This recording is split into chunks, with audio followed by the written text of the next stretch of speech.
Hello and welcome to this lecture where I'll show you how to create your own set of styles, download new ones from the web, and scale them appropriately. First, when you design something that looks nice, say this particular button, you may want to save that specific combination of layer styles and reuse it in another project down the road. That's because it has several effects applied with specific settings that are hard to remember. Instead of relying on a certain PSD, you can save it in the Layer Styles panel. Go to Window, Styles. Now, with this fancy button selected, go over this area with your cursor, and once you click, you'll be asked to name this style. It's great that you also have a preview on the left side so you can make sure you're targeting the correct layer. Hit OK, and you'll now find it added as the last entry. That's how you create your own library of styles. By default, Photoshop comes with some styles built in. If you have a layer on the canvas and you click on any of these swatches, you'll load up those effects. In general, these are pretty ugly, so if you want a cleaner library, hold Alt, and with the help of this scissor, you can remove them. Of course, this panel has tons of options. Click this icon here and you can resize these thumbnails, though I doubt increasing them would be of much use. You can also reset the library, load a new one, or save it. Underneath, you have a list of all the styles that are built into Photoshop. Again, my advice is to skip them because they look awful, but in case you want to use them, you'll most likely have to scale them.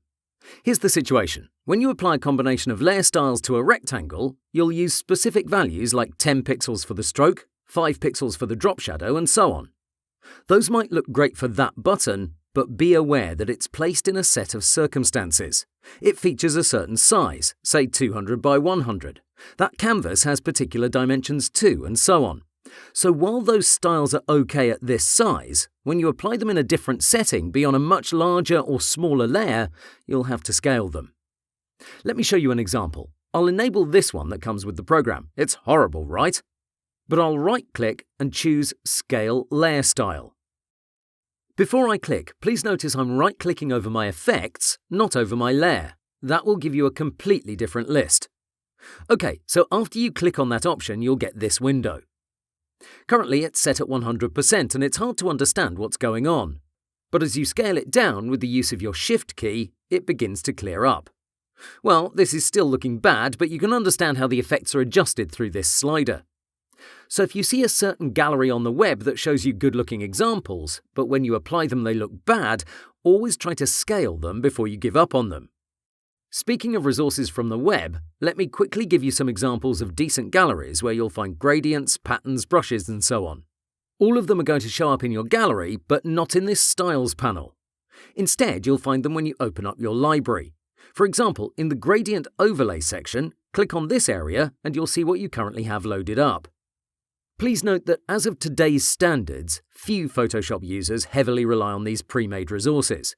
That's because most of what you find on the web is fairly dated and the look they bring to your canvas isn't exactly what you'd call modern. Nevertheless, here are some places where you can download resources. For patterns, brusheasy.com/patterns has a nice selection. Browse around and see what sparks your interest. You can tell even the site is a bit outdated through its design. You can also use myphotoshopbrushes.com/patterns. These will give you files with a .pat extension. Once you've double-clicked them, you can go to your Layer Styles window. Choose Pattern Overlay and you'll see them loaded. Again, these aren't amazing as standalone effects, but if you combine them in certain ways, as you're about to see in this section, they begin to improve your project's look. The absolute best library of patterns is found at subtlepatterns.com. This is an amazing site and they offer a Photoshop plugin so you can get their entire library straight inside the program. I bought it and it's worth every cent. It's actually one of the first things I've ever spent money on and I highly recommend it. This is the plugin in action. With a rectangle selected, you simply click on any pattern and the effect will be immediately applied. It has various features and a few settings, but I won't go deeper into this as that's not the point of this lecture. Plus, it's a premium plugin. But in case you don't want to spend money on buying it, you can do this. Download any pattern from their website. You'll get an archive that needs to be extracted. Inside, you'll have a PNG file. Use Ctrl-O to open it inside Photoshop, or drag it above your canvas so it opens inside a new tab. Next, go to Edit, Define Pattern.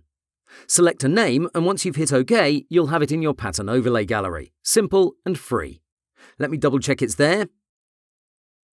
Yep, here it is. This site offers softer patterns, less striking, more professional, and in most cases that's what you'll be looking for. Moving on to gradients, these are absolutely everywhere. I can't recommend one particular site because you have tons of them out there. Just use Google and type in Photoshop gradients. Check the dates just in case you have results from 5+ years ago. You'll likely want to skip those sets. One thing to note is that the more resources you load up, the slower Photoshop will move. When you download a new set, look for the .grd extension. Please be aware that once you click it, you may get tens of new ones inside your gradient library. Don't overdo it. Take it one by one and keep a clear panel with only the best ones loaded up. Brushes. These have a .abr extension, and there's no one place to get them. In fact, it's one of the most difficult things to find. It's not that they're rare, but usually you're going to look for something very specific, say a cloud brush. Well, I can safely say there are at least 50 types of brushes for clouds. Realistic ones, huge ones, cartoonish, whimsical, soft ones, well-defined, highly feathered, and so on. So your best bet is to take it methodically, based on your needs. It's unlikely you can hoard resources for all your upcoming projects. Instead, use Google every time you have a specific thing in mind. Remember to always look at the brush size before painting with it, because some are larger than life and you may need to resize them. Others may be tiny and you can't enlarge them without losing quality. Other than that, the same brush rules apply. And that about does it. To sum it up, create your own styles and use this panel to save them. When you load some from the web, remember to scale them. And when you download and import various resources, whether it's brushes, gradients or patterns, don't overdo it. Take it project by project. Okay, that concludes this lecture. I'll see you soon.